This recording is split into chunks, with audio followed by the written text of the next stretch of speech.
Les robinets pourraient être à sec d'ici au 12 avril et les habitants contraints de faire la queue pour recevoir leur ration quotidienne d'eau.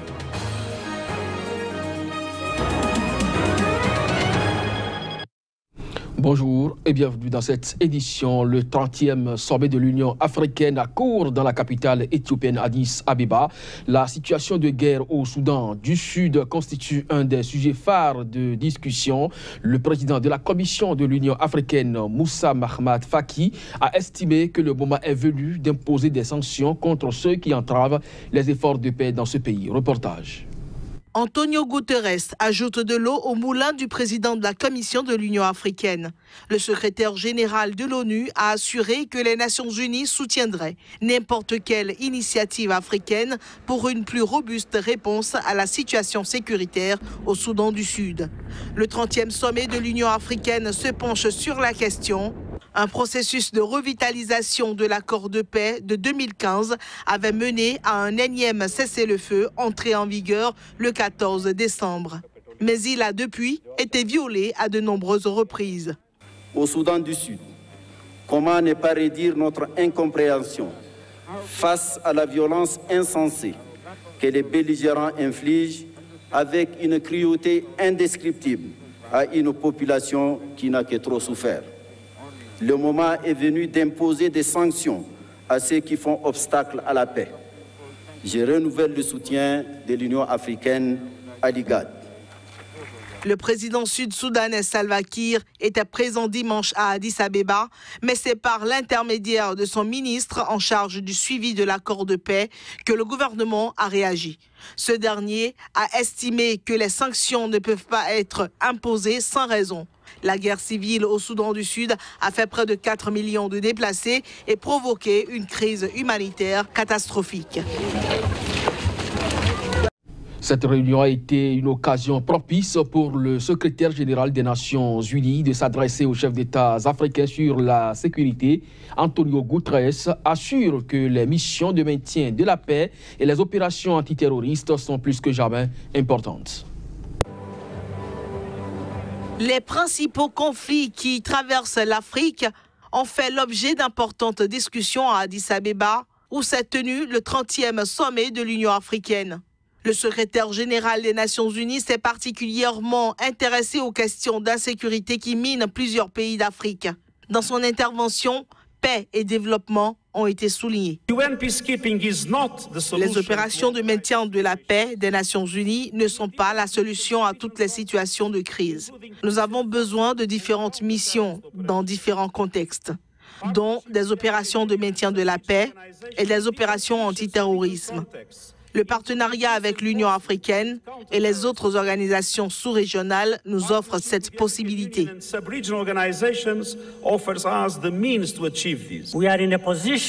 Nous sommes dans une position où nous allons adopter 3 accords historiques qui sont de la plus haute importance pour construire la richesse de l'Afrique de l'intérieur. Aujourd'hui, nous lançons le marché unique africain du transport aérien. Paul Kagame, président du Rwanda, succédera dimanche au président guinéen Alpha Condé à la tête de l'Union africaine dans le cadre de la présidence tournante. En Côte d'Ivoire, la pré-campagne pour les prochaines élections municipales, régionales et sénatoriales n'a pas attendu le signal de la commission électorale indépendante pour démarrer. Dans les partis politiques, on affûte ses armes pour aller à ces élections. Partira ou partira pas pour la branche du Front populaire incarnée par Abdourahmane Sangaré. Beaucoup reste à faire pour avoir des élections transparentes et crédibles. Le fédéral FPI Abidjan-Lagune s'exprime au micro de notre correspondant sur place à Abidjan, Chris Paterne Assébian. Pour nous, le Front populaire ivoirien doit aller à des élections.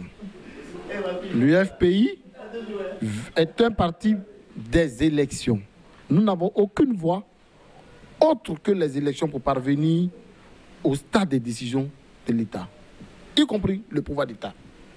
Le parti du Front populaire exige la réforme de la commission électorale, qu'elle soit équitable et qu'elle garantisse des élections justes et transparentes.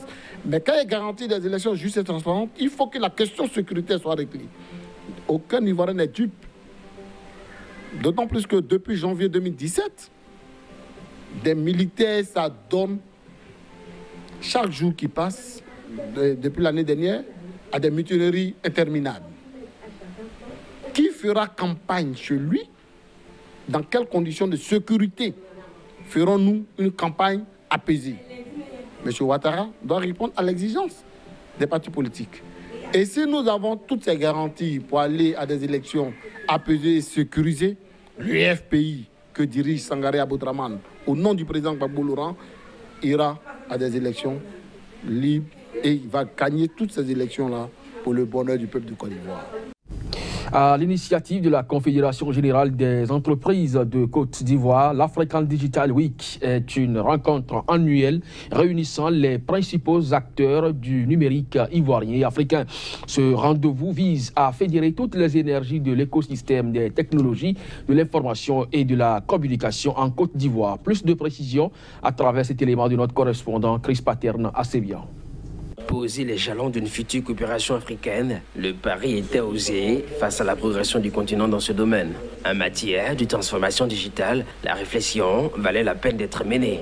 Au regard des actions allouées par les autorités ivoiriennes, le patronat ivoirien n'a pas eu assez de peine pour mobiliser pendant 3 jours à Abidjan les acteurs africains du numérique. Quel modèle de transformation digitale pour réussir donc ce développement économique et social du continent? C'est autour de cette problématique que s'est tenue à Abidjan la première édition de l'African Digital Week. Le but premier de cette convocation panafricaine était de la part des acteurs ivoiriens du numérique de faire de ce pays en constante croissance l'un des leaders africains de la plateforme d'innovation dans le secteur du numérique. Mais aussi pour une première concertation, l'accent a été mis sur la mise en relation des divers acteurs du numérique africains afin de valoriser et mettre en relation ces décideurs du digital en Afrique. Nous sommes à plus de 100% de la population qui est couverte, ce qui est un bon indicateur dans notre secteur et qui démontre que les choses progressent dans le bon sens.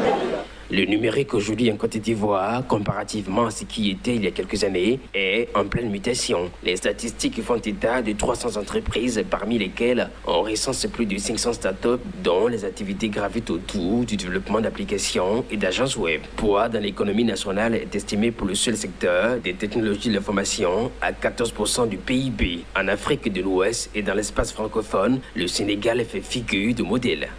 Nous sommes à la conquête du monde.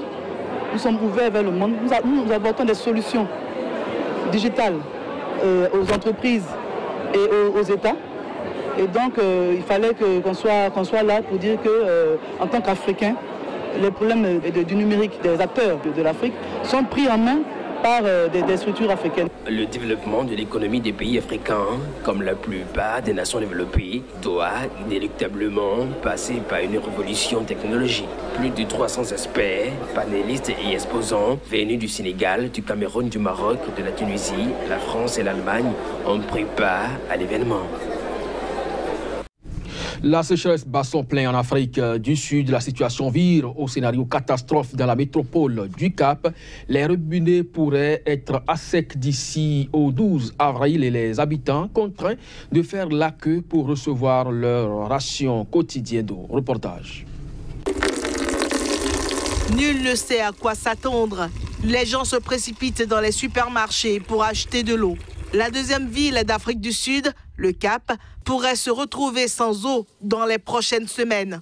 Une réalité qui survient après 3 années de sécheresse. Les habitants manifestent leur mécontentement. La ville ne gère pas du tout l'eau. Ils ne réparent pas les fuites. Ils ne réduisent pas la pression dans les tuyaux. Ils ont mis en place des outils de gestion de l'eau qui sont défectifs et ils n'ont pas de plan. Ils ne permettent pas aux gens l'accès aux sources. Donc, ils asphyxient l'approvisionnement en eau. Il est important que tous les utilisateurs jouent leur rôle dans la réduction de la consommation d'eau.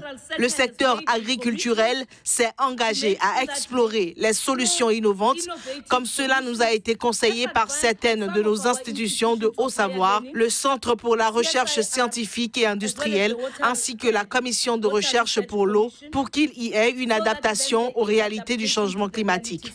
Nous devons nous associer dans des formations organisées. Nous devons dépolitiser les défis de la sécheresse en République d'Afrique du Sud. L'eau ne connaît pas d'idéologie. Elle n'a pas d'affiliation politique. Ils essaient tous de se rejeter la faute. Quelqu'un devrait prendre la responsabilité. C'est un manque de gestion qui est lié au chaos. Ils ont maintenant cette campagne qui est dirigée par la crainte. Pour tenter d'éviter le scénario catastrophe, la municipalité a notamment lancé des forages dans des nappes aquifères et ordonné aux Captoniens de réduire encore de 40% leur consommation d'eau. À compter du 1er février, leur seront alloués 50 litres par jour et par personne, l'équivalent d'une douche d'environ 3 minutes. La région du Cap reçoit généralement l'essentiel de ses précipitations de mai à août. Mais l'on ne peut pas prédire quand il va pleuvoir. En France, la crue de la Seine a atteint ce lundi son pic en culminant à 5,84 m. Ce niveau reste du moins cependant en deçà de celui de juin 2016 où il était de 6,10 m selon les spécialistes. Il s'agit d'une crue très lente qui fait dire que le plateau a atteint son maximum. Il devait perdurer toute la journée de lundi pour commencer par amorcer sa descente ce mardi. Cette fois-ci, le pire a été évité selon les spécialistes. La crue de la Seine a atteint ce lundi son pic en culminant à 5,84 m. Ce niveau reste cependant en deçà de celui de juin 2016 où il était de 6,10 m. Selon les spécialistes, il s'agit d'une crue très lente qui fait dire que le plateau a atteint son maximum. Il devrait perdurer toute la journée de lundi avant d'amorcer une descente mardi. Cette fois-ci, le pire a été évité. Ainsi, le scénario catastrophe d'une crue historique comme celle de 1910, où la Seine avait atteint 8,62 m, n'est pas envisageable. On redoute néanmoins des dégâts potentiels pour la région parisienne. Au total, 1500 personnes ont dû quitter leur logement en Île-de-France, selon la préfecture de police, et 1500 foyers restaient aussi privés d'électricité, essentiellement dans l'est de la région parisienne.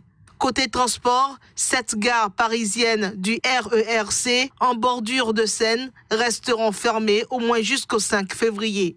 Selon les prévisions, il n'y aura pas tout de suite de franche décrue et les niveaux vont rester élevés quelques jours, surtout avec l'arrivée prochaine d'une onde de crue venant de la Marne et des averses attendues en milieu de semaine. Signalons que les crues qui touchent diverses régions françaises résultent de fortes précipitations sur des sols gorgés d'eau. Les mois de décembre et janvier sont les plus pluvieux depuis le début des relevés en 1900, selon Météo France, qui dimanche soir laissait encore 10 départements en vigilance orange en raison des crues sur les bassins de la Seine, de la Sarne et de leurs affluents.